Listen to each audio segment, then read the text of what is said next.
नमस्कार मु मोनालिसा स्वागत करुछि आपण माननकु आम कृषि आउ एक सुंदर वीडियो को। बादाम हेउछि एक अर्थकारी फसल। बादाम को आपण ग्रीष्म वर्षा शीत ऋतु मध्ये चाष करि परिबे। आपण जानि छथि बादाम रे शतकड़ा 40 भाग तेल रही अछि। तेबे आजिर वीडियो रे आमे बादाम चाष प्रणाली विषय रे आलोचना करिबा।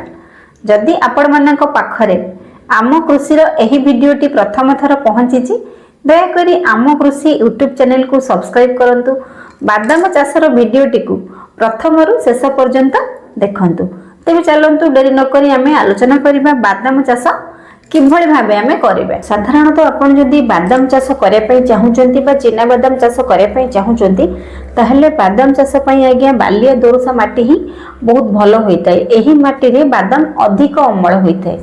चाषी माननकु सब प्रकार बादाम किसम चाष करिया पई बहुत पसंद, किंतु सब बादाम किसम भितर स्मृति TMV2 TMG24 एही किसम गुडी को चाषी माने सेमाननको चाष जमी रे लगेया पई पसंद करिथांती। जदि आपण गोटे एकर पिछा चिना बादाम बा बादाम चाष करिया पई चाहुचंती ताहले आपनको आवश्यक पड़िबो 50 केजी चिना बादाम रो मंजी बा बादाम रो मंजी। गोटे एकर पिछा जदि चाष करिबे ताहले 50 केजी आपनको बादाम रो मंजी आवश्यक पड़िबो।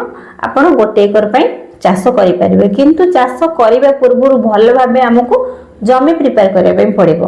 तापरे हमकु बिहन विशोधन करिया पई मध्ये पड़िबो। तेबे चलंतु जानिबा किभଳି भाबरे आमे बादाम बिहन विशोधन करिबा। आमे बादाम चाष रे अधिक अमल करिया पई चाहुचे ताहले निश्चित भाबरे हमकु बिहन विशोधन करिया पई पड़िबो।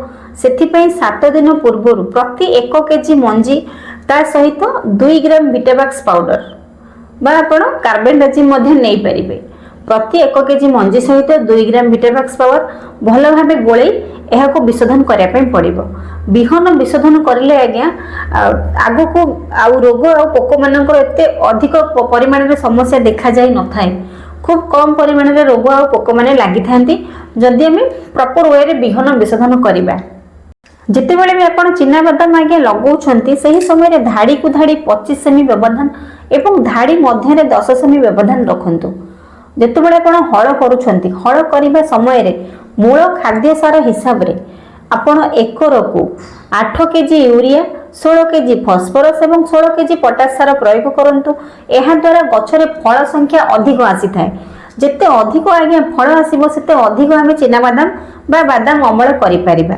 चिना बादाम लगेइबार 3 सप्ताह परे कोड़ा खुसा करी घास बाछि दियंतु आज्ञा। एहा द्वारा गछ सठिक भाव में बढ़ी पारिबो, मजबूत होबो एवं अधिक फल मध्ये आसीबो। जेते बेले रोग पोक लागुछंती रोग पोक देखि आपण चिना बादाम रे कीटनाशक प्रयोग करंतु। सब बेले कीटनाशक प्रयोग करिवा पूर्वरु कृषि विभाग रो परामर्श नियंतु। सठिक कीटनाशक प्रयोग करंतु एवं रोग पोक माननकु नियंत्रण करंतु। छोट वीडियोटी निश्चित भाव में आपण माननकु भल लागिथिबो। अन्य एक वीडियो रे चिना बादाम रो रोग पोक विषय रे आलोचना करिबा। रहुची नमस्कार मु मोनालिसा। देखा हबो आपण माननक सहित आम कृषि रो आउ एक सुंदर अध्याय रे।